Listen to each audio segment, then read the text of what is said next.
eh, el electrocardiograma es un examen auxiliar. Como su nombre lo indica, los exámenes auxiliares sirven para confirmar un diagnóstico clínico que nosotros hacemos. Y el diagnóstico clínico que nosotros hacemos es en base a la investigación de los síntomas y signos que tiene la persona. Los síntomas y signos que tiene la persona, con los cuales reunimos en síndromes y luego, sumando los antecedentes de la persona, las características de las personas, edad, formación, etc., y sus antecedentes, sobre todo los factores de riesgo. ¿Se escucha hasta allá? Factores de riesgo, uno puede ya establecer un diagnóstico. Pero para confirmar ese diagnóstico, echamos manos a los exámenes auxiliares. Y pueden ser de imaginología, con lo que es ecografía, radiografía, tomografía, resonancia, medicina nuclear, etc.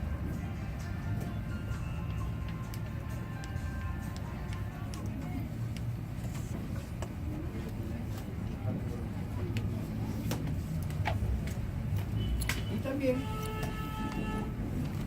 otros exámenes, otros procedimientos, como por ejemplo el electrocardiograma. También hay otros procedimientos como la endoscopía, por ejemplo, que podemos a través de un instrumento mirar el estómago, darnos cuenta si es una úlcera, un tumor, un cáncer, incluso podemos hacer una biopsia. Esos son exámenes realmente auxiliares que nos permiten ya, parte de la clínica, establecer el diagnóstico. Entonces, el electrocardiograma es un examen auxiliar. Y este electrocardiograma tiene que ser interpretado a la cabecera del paciente, por decirlo así, entre comillas. En otras palabras, es decir, que la interpretación del electrocardiograma tiene que ir de mano con el diagnóstico y la exploración clínica que hacemos.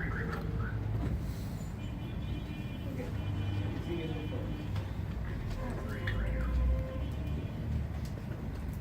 ¿Qué cosa viene a hacer el electrocardiograma?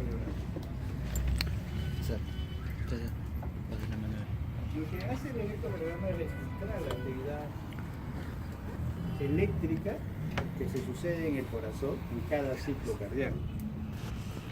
¿Tienen la definición?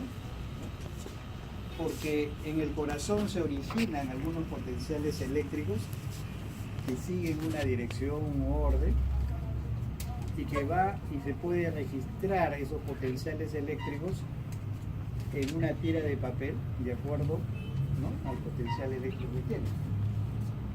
Entonces, es el registro de los potenciales eléctricos que se produce a partir del inicio de un impulso, ¿no?, del impulso. ¿Y dónde se origina el impulso eléctrico, el potencial eléctrico en el corazón?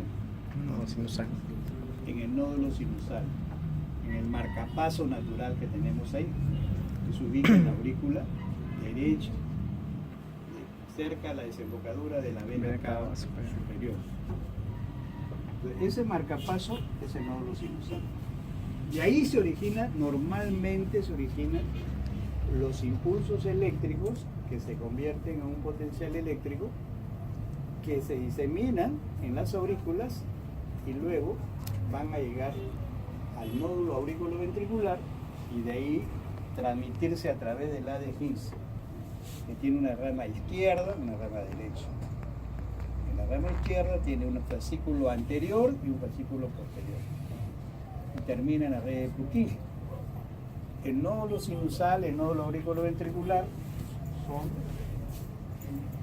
un miocardio, porque son células miocárdicas, no son neuronas, ¿no?, sino es un tejido miocárdico llamado nodal. Es un tejido especializado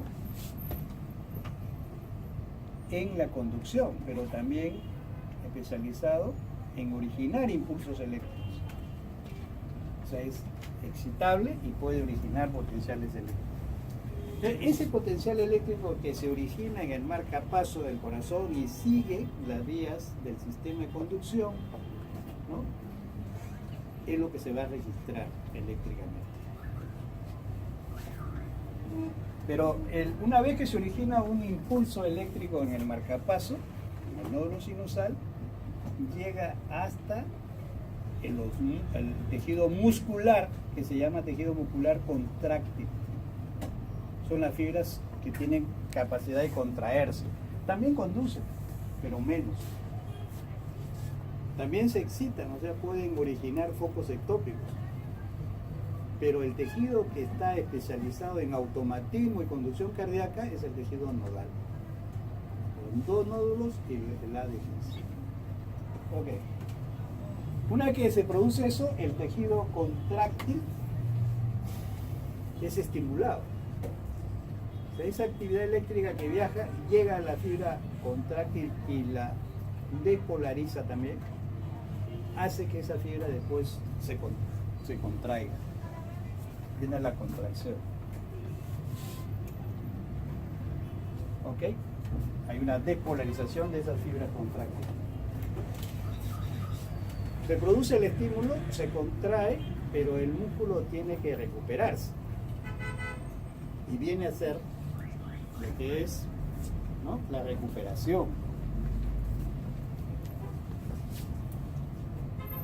Después de la contracción viene una recuperación. Ese también, ¿no?, fenómeno se llama la repolarización, que es un fenómeno también eléctrico. Y eso también se registra. Entonces, mientras se despolarizan las aurículas, se va a originar una onda, que se llama la onda P. Se despolarizan los ventrículos, se va a originar el complejo QRS. Y cuando viene la repolarización, o sea, la recuperación, se va a inscribir una onda que es la onda T. La T viene a ser la recuperación. Esos fenómenos eléctricos que se producen ahí en el corazón son registrados por este aparato que fue creado para justamente detectar la electricidad que sale del corazón, que se origina en el corazón. Lógicamente no vamos a tomar directamente al corazón, pero todos sabemos que la electricidad se conduce muy bien en el agua, ¿cierto? El agua es un gran conductor de electricidad. Si alguien pone un cable en una piscina, todos los que están ahí se mueren, ¿no? Un cable de electricidad. Ok. Entonces,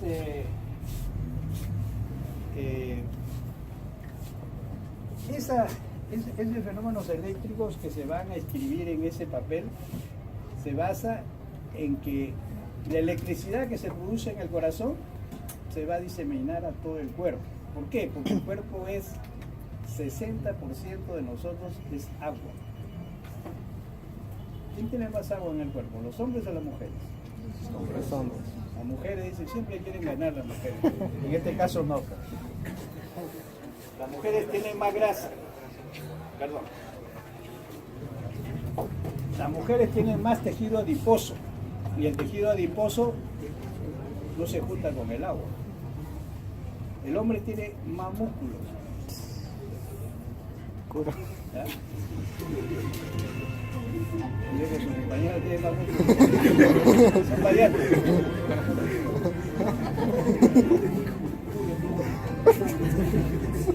Pero me refiero a que estoy hablando de la normalidad, ¿no es cierto? Que es normal. Cuando usted me decía un gordo, pero un gordo lógicamente tiene más grasa que músculo. Estoy hablando de lo normal. El hombre generalmente normal tiene más músculos que la mujer. La mujer tiene más tejido adiposo. Por eso que las curvas de la mujer son mejores que las de los hombres. Las piernas de los hombres pueden ser musculosos, pero no son tan bonitas como las de las mujeres. Y eso se debe al tejido adiposo.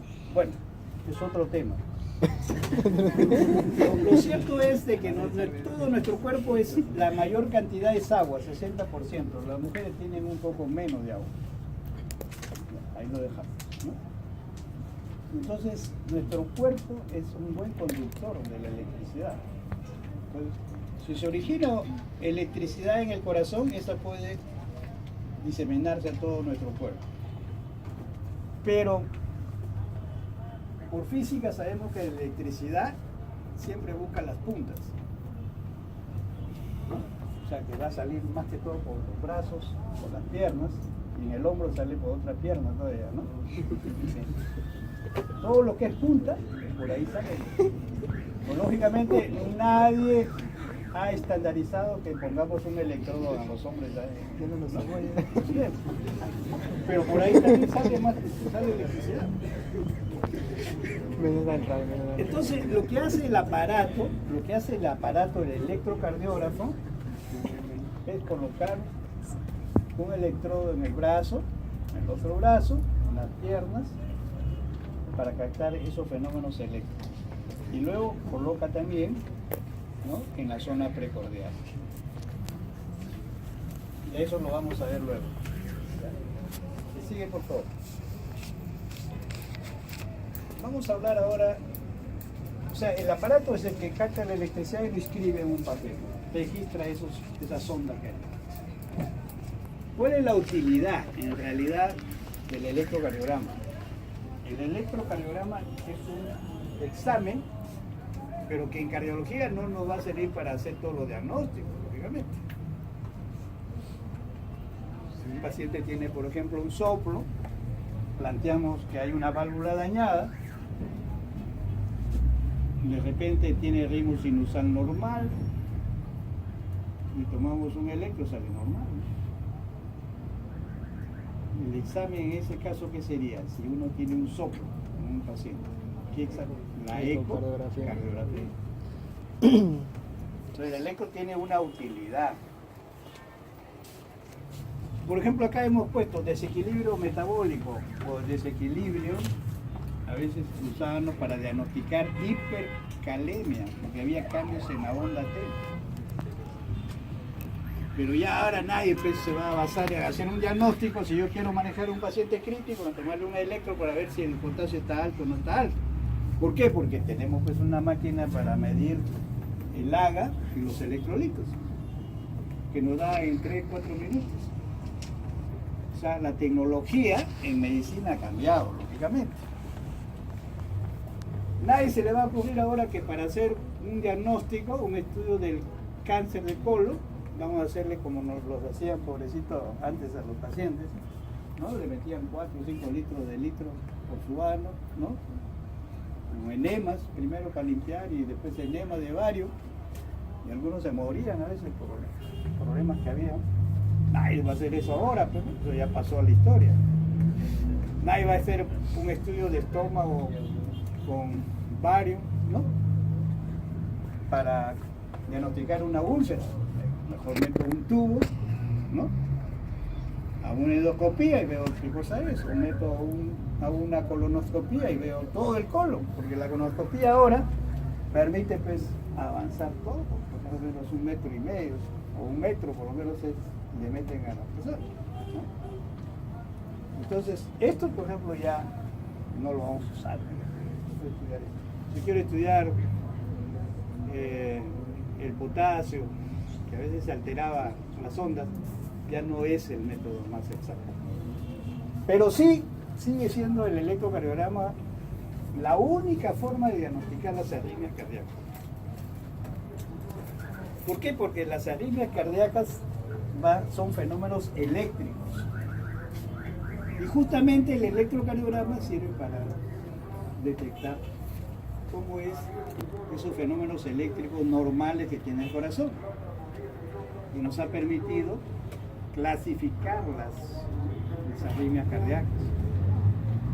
Por su origen generalmente los clasificamos. Los que se originan en las aurículas le llamamos supraventriculares o auriculares. Y las arritmias que se originan en los ventrículos le llamamos arritmias ventriculares. Esa es una clase.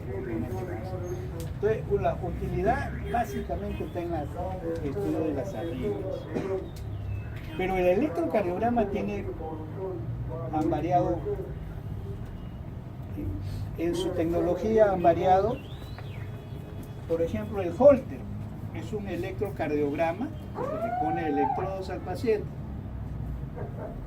a las 8 de la mañana y se lo manda a su casa que haga todas sus actividades, y el aparato está tomando, a través de los electrodos está registrando un electrocardiograma de forma permanente las 24 horas del día. Posteriormente, a través de un software, ¿no?, se detectan las arritmias que puede tener el paciente. Pero el mayor número de arritmias lo diagnosticamos con el electrocardiograma.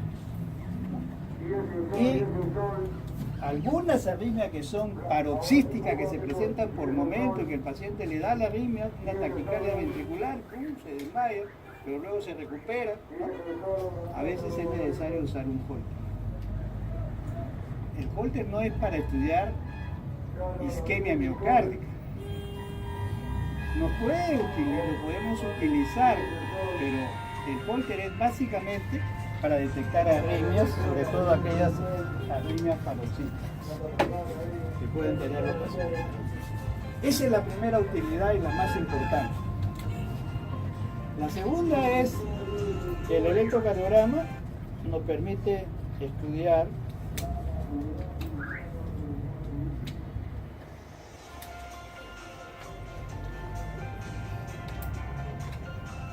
un ratito. ¿Aló? Sí. Sí, bueno.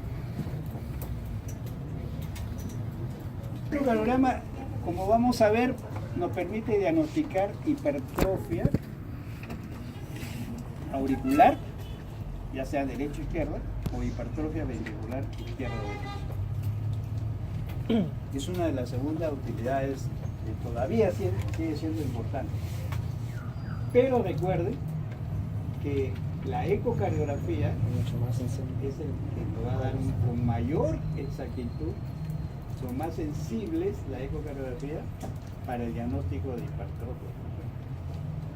A veces el ecocardiograma no nos da concluyente una hipertrofia ventricular izquierda y la detectamos a través de la ecocardiografía, pero sigue siendo importante. Y la tercera, dentro de las tres primeras que son las más importantes, el electrocardiograma nos permite estudiar los cuadros de isquemia miocárdica. Quiere decir, puedo detectar isquemia, puedo detectar lesión, que es una isquemia mayor, y puedo detectar necrosis, o sea, muerte o fibrosis del tejido cardíaco. Esas son las tres indicaciones utilidad más práctica. Lógicamente voy a modificar este cuadro, pero los tres son los más importantes actualmente. También nos permite evaluar, estudiar la pericarditis, sobre todo la pericarditis aguda. Pericarditis aguda, que es un cuadro inflamatorio del pericardio visceral.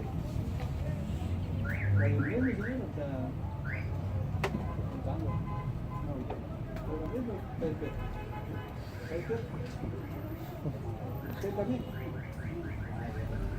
Pensaba que estaba durmiendo.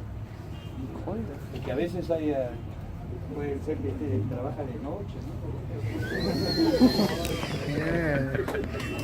Y todo el trabajo de la noche no es siempre malo, ¿no es cierto?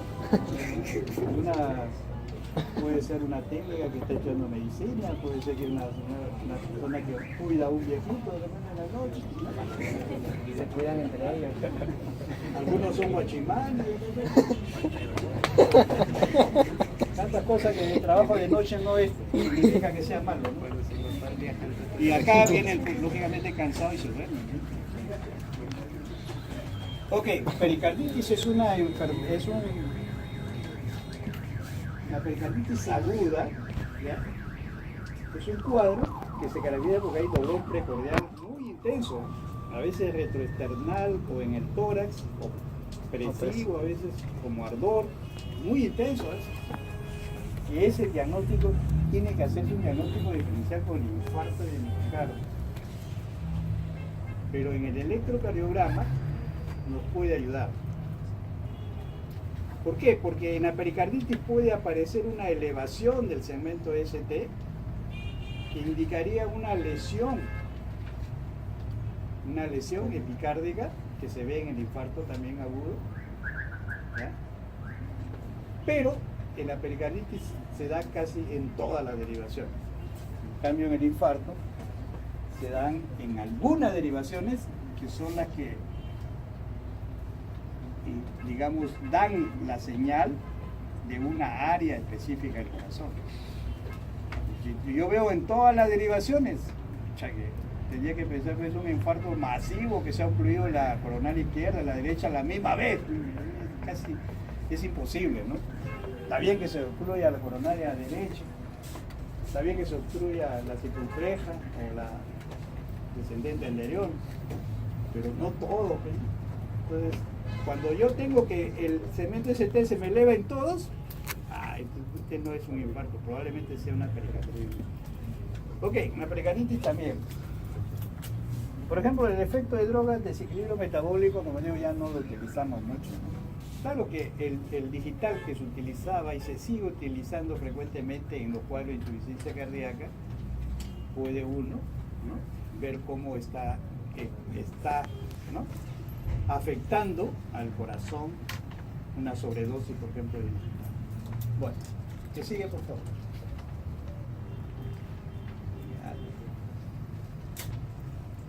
Precauciones, y lo que quiero que graben esto es que el electrocardiograma debe ser interpretado siempre junto a los datos clínicos a la cabecera del paciente. ¿Estamos de acuerdo? Nunca hagan un diagnóstico solamente mirando el electrocardiograma. Vean al paciente, ¿no? Puede ser que llegue un varón a la emergencia con dolor precordial, que ha tenido dolor precordial, luego ha tenido sensación de náusea, de vómitos, es diabético, es hipertenso, tiene 5 mujeres, ¿no? Entonces, el paciente vive en estrés, no hace ejercicio, es obeso, fuma. Y de repente ustedes llegan a la emergencia y ustedes no lo ven, sino que ya son médicos, el interno que lo ve, y le trae el electro y le dice, doctor, te tomado el electro y el electro está normal. A ver, sí, está normal. Había que se vea su casa. Eso es una gran equivocación, ¿no? Como le vuelvo a decir, si ese paciente tiene factores de riesgo y tiene dolor en el pecho, yo no lo dejaría ir. Más aún si está con la presión alta, tengo que dejarlo. Aunque me salga y el electro normal. Porque el diagnóstico del infarto es EKG, 1, enzimas y troponinas, 2, 3, cuadro clínico. ¿Sí? Okay. Si hay factores de riesgo, hay dolor retroesternal, ¿no? Yo no lo voy a dejar ahí, hoy, un momentito. ¿Sabe qué? Voy a hacerle otra prueba. Me sale normal, le hago otra prueba. ¿Qué prueba le tengo que hacer? ¿Cómo? La prueba de esfuerzo. Oye, tú estás echado, descansando, el eco sale normal, ya. Vamos a hacer una prueba de esfuerzo. Pongo a caminar en una faja, le pongo acá, lo monitoreo y ¡brum! Aparece que el segmento ST se me decae o aparece extrasístoles, la AT se me invierte. Ok, positivo. Es un paciente coronario. La siguiente prueba será ya una cinecoronariografía. Ver ya mediante métodos invasivos, dibujar las arterias en forma seriada, que es la cinecoronariografía, y determinar dónde estaba la obstrucción, etcétera, etcétera. Ahí luego ya se da el paso terapéutico. Angioplastía o con colocación de stent o cirugía, etcétera.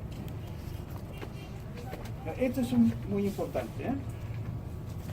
Porque puede dar falsos positivos y falsos negativos. ¿no? A veces la persona tiene un corazón normal, pero bajo un estado de estrés o con ingesta de alcohol pueden aparecer, o drogas, pueden aparecer algunas arritmias, incluso hasta fibrilación auricular. Lógicamente las arritmias, una de las causas de las arritmias son las drogas, etc. Pero hay personas, ¿no?, que pueden tener normalmente algunas extrasístoles. Yo estoy seguro que la mayoría de todos los que estamos acá le tomamos un electro y en algún momento del día su corazón tiene extrasístoles, que son contracciones prematuras. Por ahí su miocardio en el ventrículo origina un foco, ¿no?, un impulso eléctrico, se transmite y se contrae el corazón, pero en forma prematura. Esas son las llamadas extrasístoles, que no requieren ni siquiera tratamiento. ¿Ok? Este es un falso test positivo. Oiga, que sigue, por favor. Esto yo creo que ustedes ya han llevado fisiología. No sé si con el doctor Tello sigue todavía enseñándole fisiología, ¿no? Doctor Alayo, no sé quién más enseñaba fisiología. ¿Saben ustedes que la célula en reposo, se puede decir, la célula en reposo, discúlpenme el dibujo, como voy a arreglarlo, no si la delegada como lo arreglo. La célula en reposo está siempre polarizada. ¿Qué significa que está polarizada? Que el mayor número de cargas positivas están afuera y el mayor número de cargas negativas están adentro. Principalmente el sodio, ¿no?, que tiene carga positiva, es extracelular. Entonces el sodio está más acá, afuera. Y recuerden que una célula viva siempre está polarizada porque hay una bomba de sodio y potasio que constantemente el sodio, porque está en mayor cantidad afuera, quiere entrar y entra a la célula, pero hay una bomba que lo está saque y saque, ¿no? Y esa bomba gasta energía, lógicamente, gasta ATP, la bomba de sodio y potasio. Una célula viva está constantemente, en una célula viva constantemente la bomba de sodio y potasio está sacando el sodio. Ok, está polarizada. Y adentro generalmente está dado por las cargas negativas, son las proteínas. Y las proteínas, la mayor parte de ellas tienen carga negativa. Y las proteínas no salen a través de la membrana celular, membranas. Ok, la célula está polarizada, pero cuando la célula tiene un estímulo, ya sea mecánico, ya sea químico, ya sea eléctrico, un estímulo altera la membrana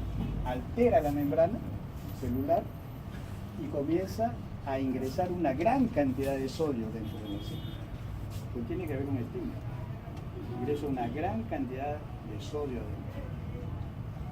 Y entonces, como ingresa una gran cantidad de sodio, llamamos que la célula se ha despolarizado, porque todas las cargas positivas se meten adentro. Entonces, adentro ya es más positivo y afuera más negativo. ¿Está claro eso, no es cierto? Eso se llama la despolarización. ¿Está claro, señor? Ok. Ya, pero esa despolarización es un fenómeno eléctrico, porque son cargas que se desplazan. Ok. Después de que se ha despolarizado y ha ingresado el sodio, la célula comienza a sacar el sodio nuevamente, a sacarlo hacia afuera, a través de la bomba de sodio y potasio. Y la bomba de sodio y potasio lo hace en contra de una gradiente, porque el sodio sigue siendo alto y adentro de la célula es poco. Ha ingresado, sí, pero no es tan alto como afuera, tiene que estar sacándolo hacia afuera. En contra de una gradiente, se consume energía. La bomba de sodio y potasio es lo que consume mayor cantidad, ¿no?, tanto cerebral como el corazón, son los que consumen más energía de lo que nosotros comemos.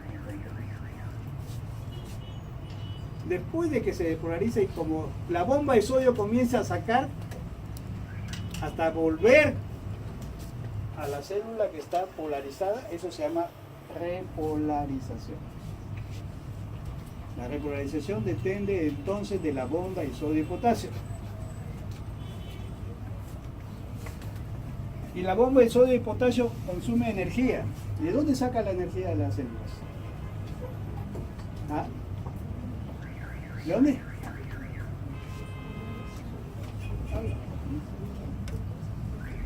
De los enlaces de los carbohidratos, de la glucosa. Muy bien.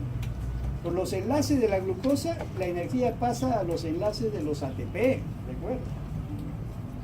Al final, la unidad energética son los ATP. Es una molécula que tiene 3 enlaces de fósforo. Y esos ATP se parte un enlace que es energía y se queda en ADP. Pero ya se liberó energía. Esa energía es la que utiliza esta bomba para trabajar, para sacar el sodio hacia afuera. Entonces necesita energía. ¿Qué necesita? Glucosa. ¿Y cómo llega la glucosa al corazón? O los ATP que vienen de la glucosa. ¿Ah? La glucosa, ¿cómo llega al cerebro, al corazón? ¿Ah? Por la circulación, claro. ¿Sí? La glucosa va en el plasma, en la sangre, en la circulación. ¿Y la circulación cómo llega hasta el corazón? A través de las coronarias. Y si las coronarias están obstruidas, llegará menos cantidad de glucosa. Y su bomba de sodio y potasio no tendrá mucha energía, y entonces es una membrana celular muy inestable y se pueden producir arritmias. Y una de las causas de arritmias cardíacas es justamente la cardiopatía isquémica. Está relacionada a la aterosclerosis pulmonar. Muy bien, pero cuando la célula trabaja con oxígeno, se produce más o menos ATP. Cuando trabaja con oxígeno, va a ser ciclo de Krebs y produce más cantidad, ¿no es cierto? Más ATP. Cuando no hay oxígeno, va a la vía anaeróbica, pero la producción de ATP es mucho menor.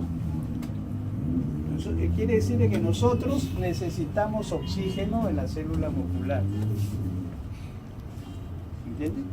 ¿Y el oxígeno cómo llega? También por la circulación, también por la coronaria. Cuando están obstruidas, no llega oxígeno, no llega glucosa. ¿Ok? Pero, entonces hay un fenómeno de despolarización y un fenómeno de repolarización. Y esto ya llevado a la electrofísica, si nosotros colocamos un electrodo, un detector de la electricidad, si la electricidad se acerca a ese electrodo, se va a originar una onda positiva. Si se aleja, se va a funcionar una negativa. Ok, continúen. Ok, esto lo vamos a revisar después mejor cuando hagamos la clase que tiene que ver con las arritmias o los trastornos de conducción del estímulo cardíaco. Este es el sistema de automatismo y conducción cardíaca. Repito, son células miocárdicas, son músculos, pero es un músculo altamente especializado en automatismo y conducción. No es otra estructura nerviosa, etc. Es músculos que se han especializado en automatismo y conducción. Y estas células musculares se ubican en el nódulo sinusal, ¿no? Algunas fibras que tienen nombre propio, el nódulo auriculoventricular, el A de His, la rama derecha, la rama izquierda, que se divide en dos fascículos, uno anterior y otro posterior. Y la red de Purkinje. ¿Qué sigue, por favor? Que sigue nomás, eso lo sigue, también. Ok.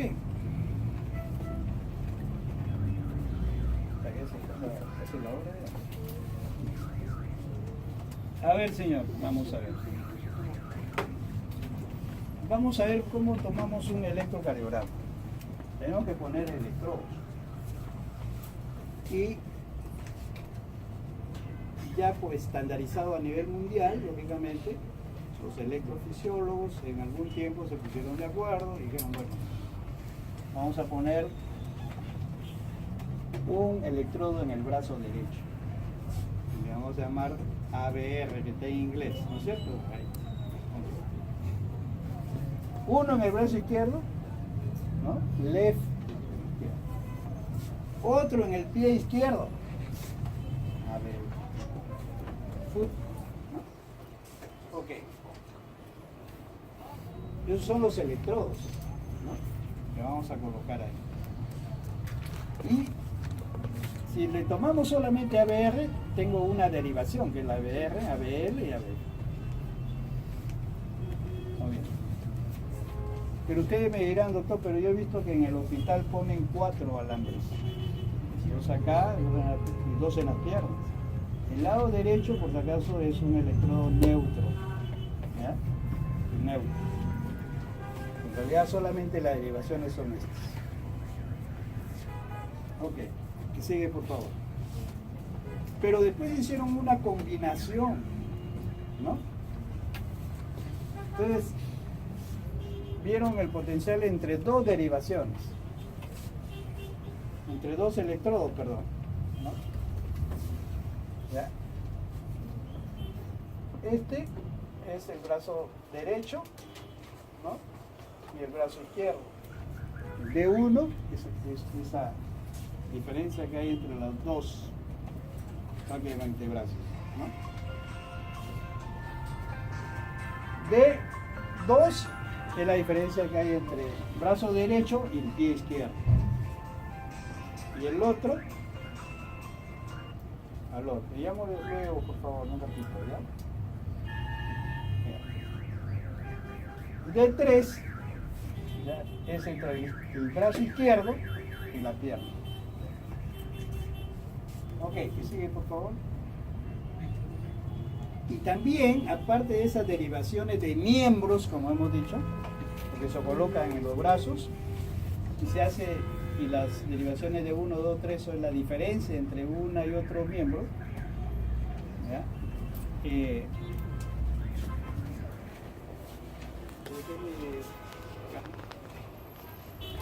Es lo que se va a crear el triángulo de Eitobe.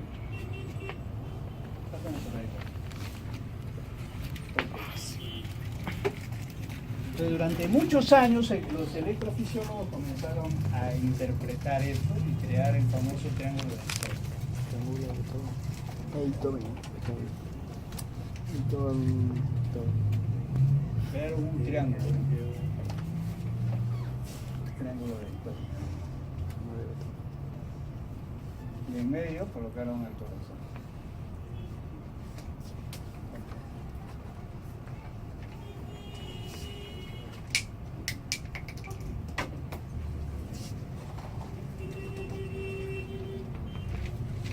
Y pusieron los nombres, lógicamente.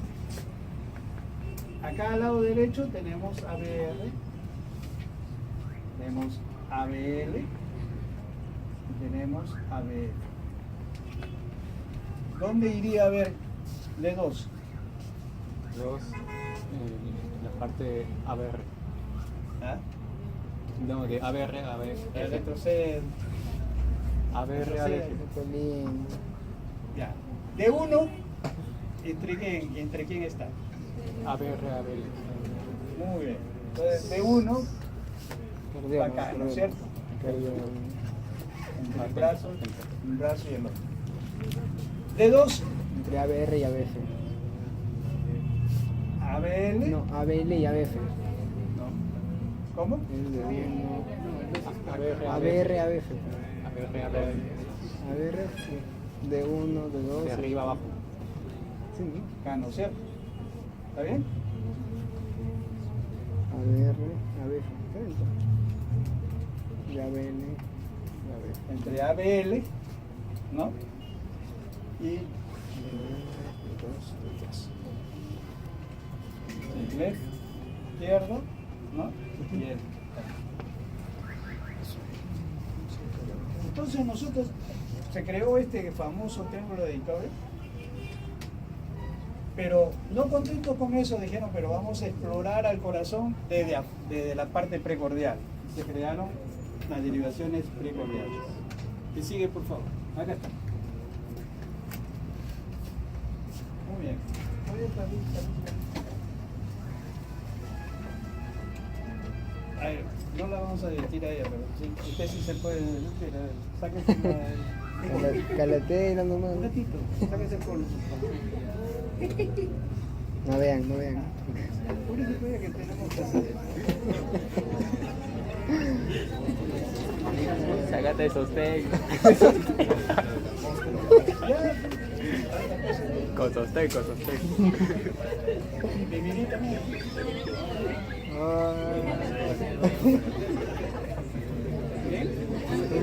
Oye, el cumpleaños de Sofía me hace Ustedes triste. van a ser médicos, hasta las mujeres van a tener que ver todo.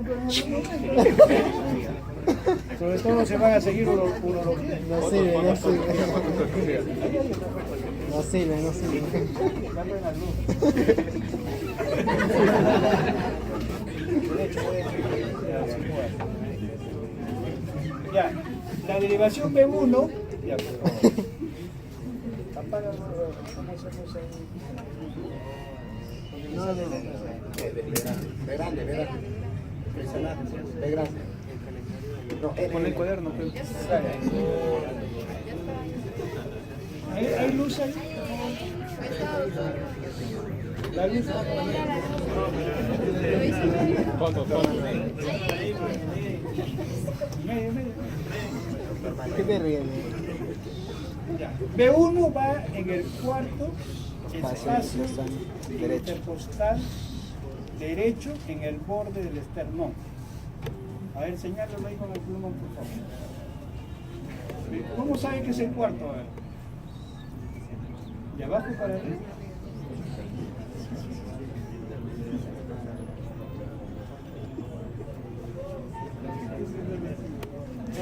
Le pongo pausa, ¿Cómo mejor. se llama? También. Lo ponen así a la champa. Incluso invierte los electrodos del lado derecho, lo ponen a la izquierda a la derecha, y entonces van a tener un electrocardiograma con una P negativa y el complejo negativo, en D1, que nunca debe ser. Salvo que la persona tenga el corazón a la derecha. Eso se llama electrocardio. Ok. Que sigue, por favor.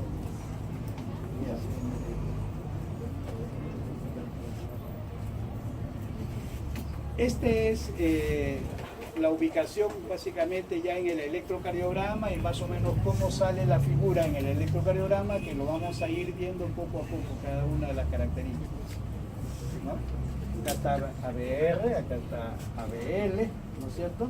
Acá está ABF, acá, ¿no? En el lado derecho está D2 y acá D3. Ok. Y las precordiales que hemos señalado.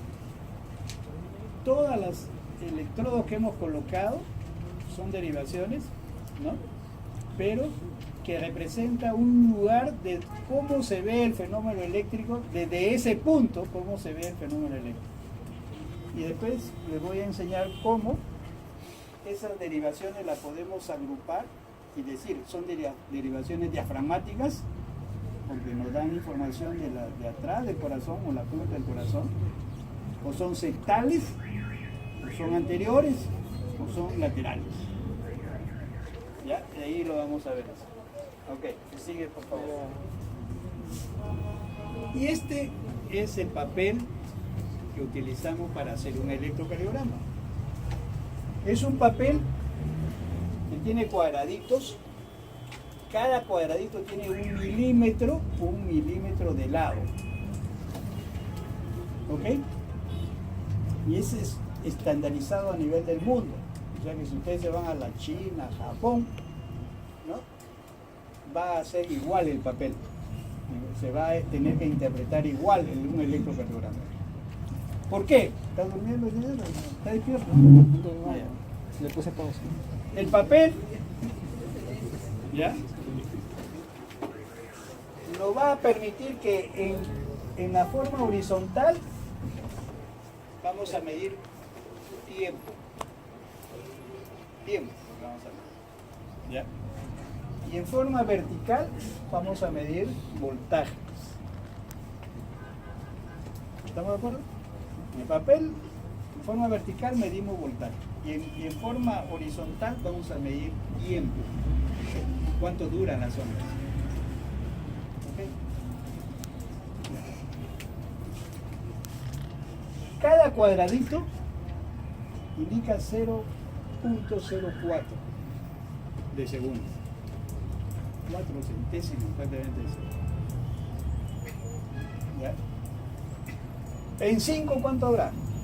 Cada uno mide 0.2. 0.020. Ok.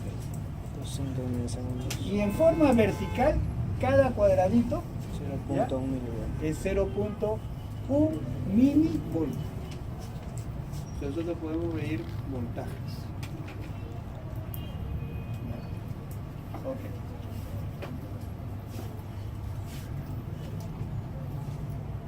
$10 mililitros, por ejemplo, es un milivoltio, porque cada uno es 0.1, 10 sería, lógicamente, un milivoltio.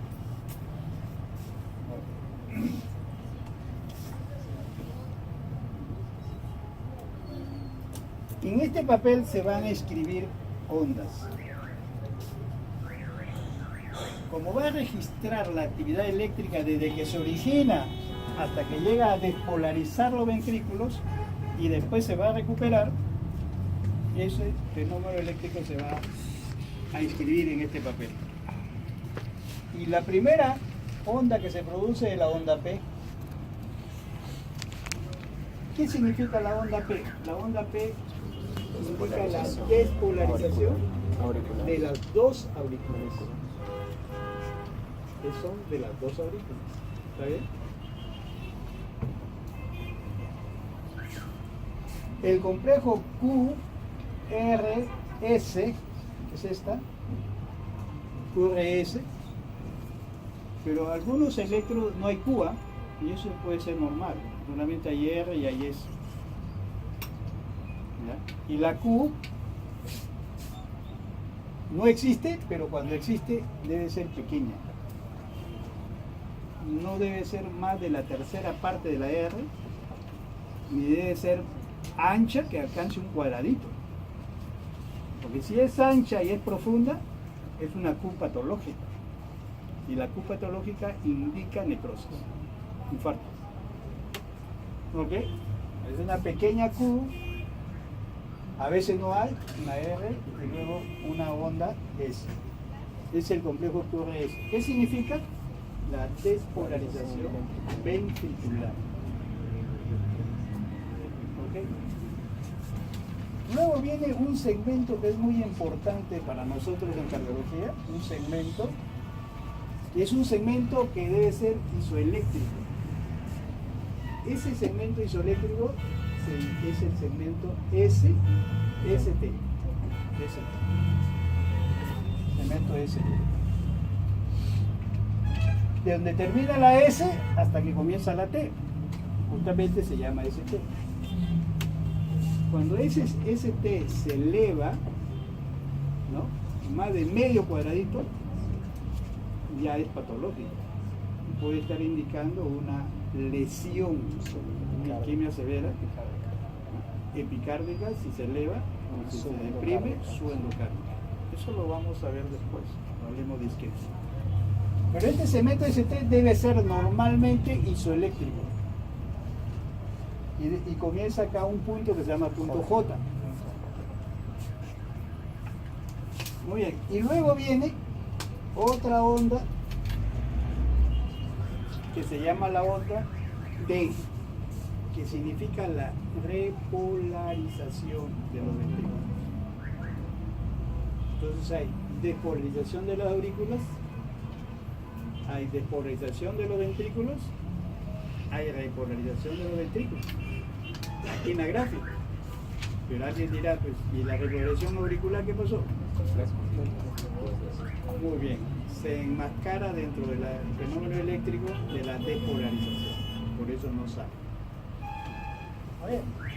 Y como nosotros somos de la alianza, la UPE no le damos importancia. Pero ella trae una onda que tiene. ¿Ah, son de la UPE, amigo? Acá sería la otra. Queda el cristal. Ok.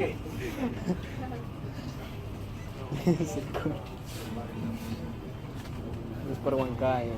Acá, yo soy del Aura. Eres del boy. Acá hay, esta es la onda P, pero hay un espacio importante, un intervalo, un espacio importante que es donde comienza la P, ¿no? Y comienza el complejo QRS, donde comienza el complejo QRS, que se llama el PR. Porque en la mayoría no hay curso, pero se llama PR. O sea, es el tiempo que demora el estímulo que parte del nódulo sinusal hasta que llega a despolarizar los ventrículos, hasta que comience la despolarización de los ventrículos. Ese se llama el espacio PR. ¿Cuánto mide el PR? 0.20. 120 milisegundos. ¿Cuántos cuadraditos? De 3 a 4. 5. 5, Hasta 5 puede medir normalmente. Su medida normal es hasta 0.20. PR 0.20. ¿Cuánto debe durar la onda P? Eso lo vamos a ver en la próxima clase, 2 a 3. porque en la próxima clase vamos a hablar de hipertrofia auriculares. Y ahí vamos a estudiar bien la onda P, cuánto debe tener de altura, cuánto debe medir. Pero les puedo adelantar que la onda P dura 0.10. ¿Cuántos cuadraditos? 2,5 de ancho. Y de altura no debe pasar de 2.5 milímetros, o sea, 2 cuadraditos y medio. ¿Ok?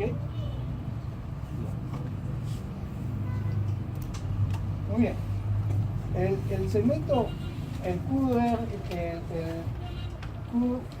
QRS, el complejo QRS, generalmente, normalmente mide 2 cuadraditos, o sea, 0.8. O sea, 2 cuadraditos. Pero algunos dicen que puede medir hasta 2 cuadraditos y medio. Pero normalmente, en la mayoría de los casos, mide 0.0. 2 cuadraditos. ¿Ya? El segmento de CT ya hemos dicho que está ahí. ¿Ya? Hay que, cuando hablemos del bloqueo, etc., vamos a hablar del intervalo UT. Que puede estar entre 0.30 hasta 0.40 a veces, dentro de los parámetros. Ok, lo que quiero es que recuerden en esto, de que, y lo vamos a repetir en la clase cuando hablemos de hemibloqueos. Hemi no significa que esté a la mitad del bloqueo, no. Hemibloqueo se refiere cuando hay bloqueo de uno de los fascículos de la rama izquierda, ya sea el fascículo anterior o el fascículo posterior. Ahí le llamamos hemibloqueos. Porque tenemos bloqueo auriculoventricular cuando ningún estímulo pasa de las aurículas a los ventrículos. ¿Estamos de acuerdo? Hablamos de bloqueo de rama derecha o bloqueo de rama izquierda. Y hablamos a veces de hemibloqueos, o sea, se bloquean los fascículos anterior o posterior. ¿Ok? Ahí hay que tener en cuenta un tiempo que es importante, que es cuando se inicia, miren acá, este espacio, cuando se inicia el complejo QRS y la punta de la R. Se llama deflexión intrisicoide. Deflexión intrisicoide. O sea, este espacio donde comienza el complejo y la punta, donde llega la punta de la R, hasta esa duración se llama deflexión intrisicoide. Que lo vamos a repetir bien cuando hablemos de justamente de trastorno de la conducción y vamos a hablar de hemibloqueos. Ok. Que sigue, por favor.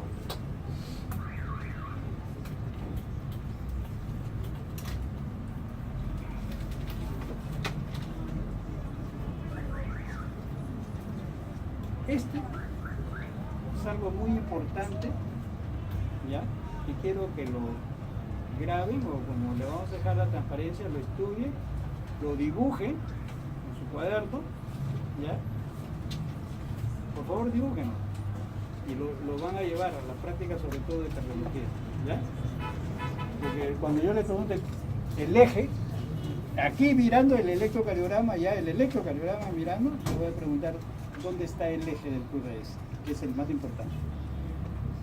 Porque como hay vectores eléctricos que salen por cualquier lado del corazón, ya electrofisiológicamente se ha visto que hay un vector principal, que es el vector, ¿no?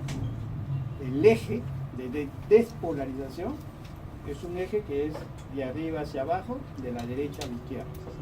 Y cae en un cuadrante Es el 90.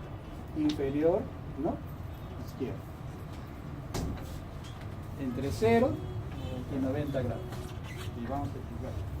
Ahí el eje debe estar ahí. Cuando el eje se va para acá, está hiperdesviado a la izquierda. Cuando se va para acá, hiperdesviado a la derecha. Y eso ya nos puede indicar algo. Sí. Muy bien. Su compañero dice que algunos lo consideran menos 30, ¿no? Y otros consideramos hasta 0.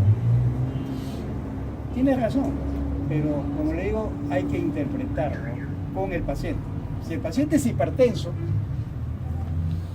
y hay signo de Sokolov, o sea, yo sumo la R en B5 y la S en B2 y me sale 40, ¿verdad? Y encuentro el eje que está a 30, yo no le voy a decir que es una variante. Eso hay que interpretar, de acuerdo al paciente. Si es hipertenso y está con hipertrofia ventricular izquierda, el eje lógicamente tiene que estar aquí. Okay. Fíjense, no me pregunte cómo lo aprendí yo, ni cómo, por qué, ¿no? Ya. Esto son las derivaciones de miembros. De 1, de 2, de 3, ¿no es cierto? ABR, ABL, AF. En ese orden se toman todos los electros del mundo. No se puede cambiar el orden. Entonces tenemos 6 derivaciones. En estas derivaciones nosotros vemos el eje. O sea, en el triángulo de todo. Nos permite ver el eje. ¿Estamos de acuerdo? Hay muchos métodos. En sus libros van a encontrar otra metodología de cómo determinamos el eje del QRS.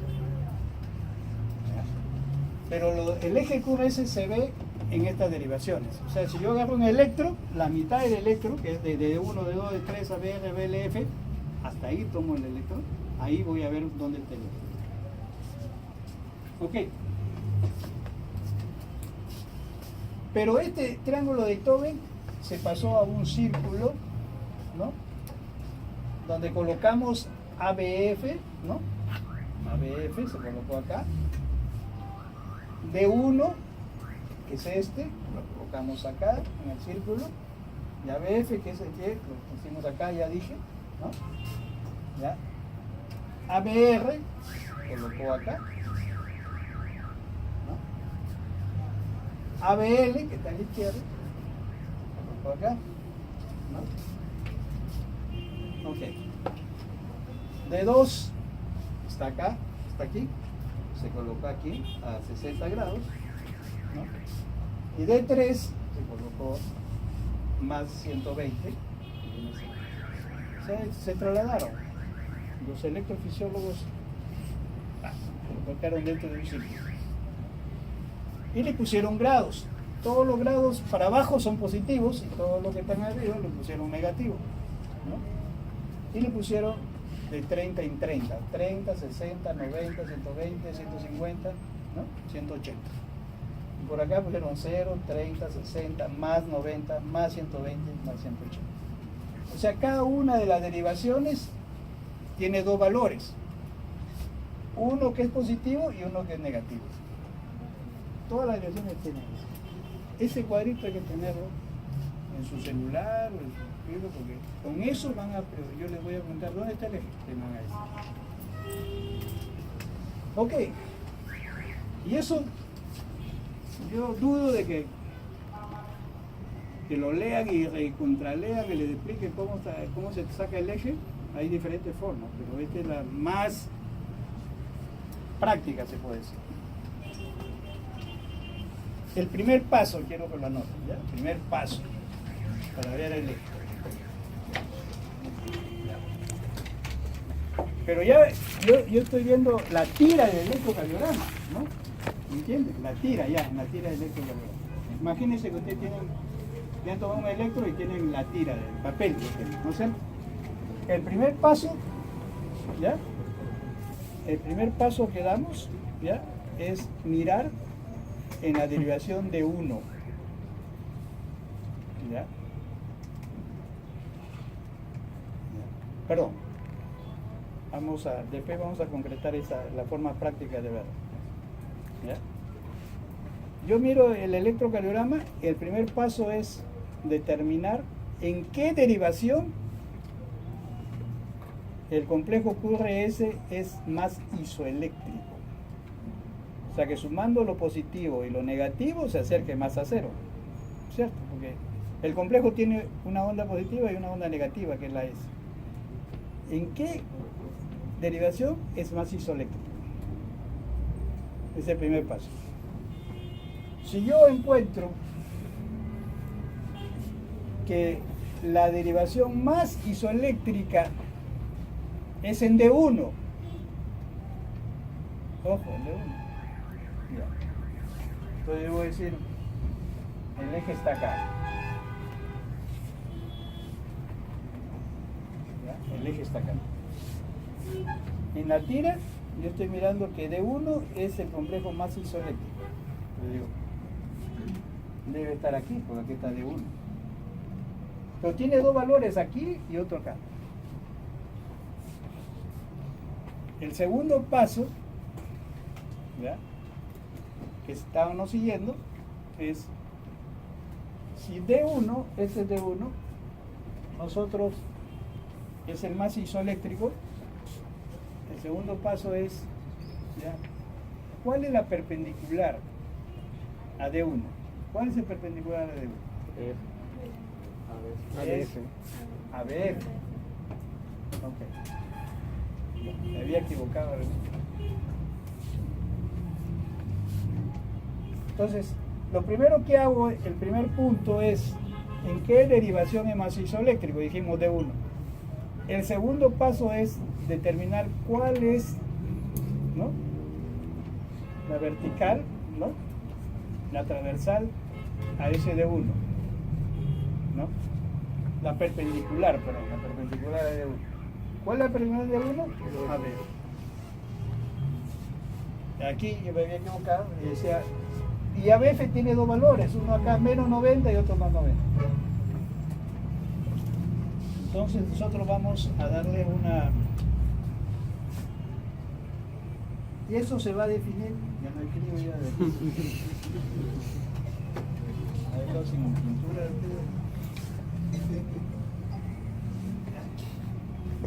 Fíjense, en la derivación de 1,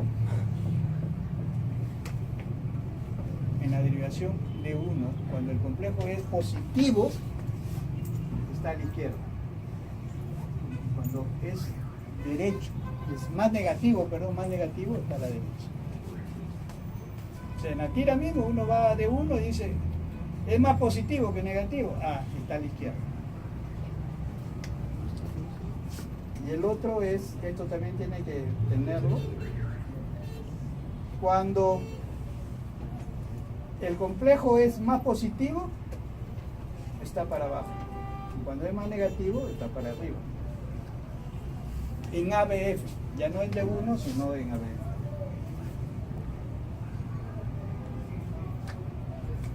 Muy bien. Siguiendo el ejemplo, yo diría, el complejo más isoeléctrico está en D1, segundo paso, ¿cuál es su perpendicular?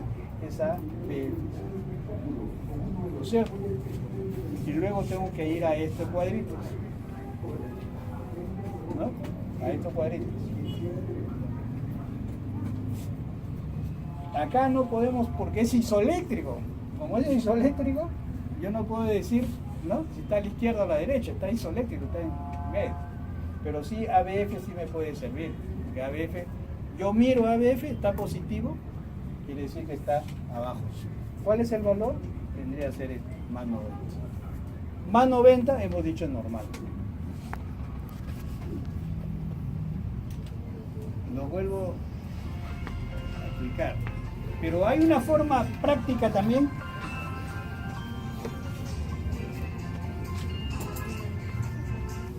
Aló. Miran el papel del electrocardiograma. Lo miran. Se fijan en D1 y D1 está positivo. Ustedes dicen el eje está a la izquierda. Luego se van a ABF y el ABF es positivo y dicen está abajo. Si está a la izquierda, esto ya no vale, me quedo con este lado, pero el ABF dice que es positivo, está abajo, quiere decir que está normal. O sea, en forma práctica de frente yo puedo decir el eje está normal, está entre de 0 a 90. ¿Estamos de acuerdo? O sea, mirando, yo veo D1 positivo a la izquierda, ABF positivo abajo, está normal. O sea, D1 positivo y ABF positivo, el eje está normal. Si quieren saber a qué nivel está, cuántos grados está, tienen que seguir la regla que yo les estoy diciendo. Primero, ver dónde el complejo es más isoeléctrico. Segundo paso es cuál es la perpendicular, ¿no?, a esa derivación que hemos dicho, que es más isoeléctrico. El tercero, tienen que ya ver para ver si está a un lado, al lado derecho o a la izquierda, tenemos que ir a D1 de todas maneras. Está a la izquierda, tomo el valor que está a la izquierda. Ya, para terminar entonces, a ver, la señorita que está detrás de la delegada, ¿cómo se llama? Lorena. A ver, yo te digo, la derivación más isoeléctrica está en ABL. Perdón, antes que siga. En el papel ustedes van a tener ese orden, ¿no es cierto? De 1, de 2, de 3, ABR, ABL. Si ustedes miran, los que están al extremo son perpendiculares. ¿Entienden? Los que están en el centro también son perpendiculares. Y los que están en medio también son perpendiculares. Por eso les he dicho este esquema. Este es perpendicular a este es perpendicular a este y este. O sea, son formas prácticas que ustedes tienen que tener. Ya les decía que yo en el electrocardiograma determino que el eje más isoeléctrico está en ABL. ¿ABL dónde está? ¿Cuál es la perpendicular a ABL? ¿Ah? D2, muy bien. Pero D2 tiene más 60 y menos 120. El tercer paso es ir a D1 o a B. Si D1 está positivo, ¿cuál tomas? ¿El de K o el de K? El de K, ¿no es cierto? A la izquierda. Entonces, ¿dónde está? A más 60 grados. O sea, usted sí puede describir a qué grado está aproximadamente. Está a 60 grados. ¿Estamos de acuerdo? Ok. Bueno, lo vamos a dejar ahí. Perfecto.